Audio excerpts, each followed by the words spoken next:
لوگو اپنے پروردگار کی عبادت کرو جس نے تم کو اور تم سے پہلے لوگوں کو پیدا کیا تاکہ تم اس کے عذاب سے بچو، جس نے تمہارے لیے زمین کو بچھونا اور آسمان کو چھت بنایا اور آسمان سے مے برسا کر تمہارے کھانے کے لیے انواع و اقسام کے میوے پیدا کیے،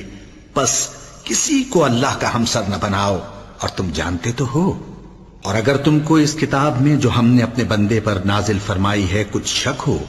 تو اسی طرح کی ایک صورت تم بھی بنا لاؤ اور اللہ کے سوا جو تمہارے مددگار ہوں ان کو بھی بلا لو اگر تم سچے ہو۔ پھر اگر ایسا نہ کر سکو اور ہرگز نہیں کر سکو گے تو اس آگ سے ڈرو جس کا ایندھن آدمی اور پتھر ہوں گے اور جو کافروں کے لیے تیار کی گئی ہے۔ اور جو لوگ ایمان لائے اور نیک عمل کرتے رہے ان کو خوشخبری سنا دو کہ ان کے لیے نعمت کے باغ ہیں جن کے نیچے نہریں بہہ رہی ہیں، جب انہیں ان میں سے کسی قسم کا میوہ کھانے کو دیا جائے گا تو کہیں گے یہ تو وہی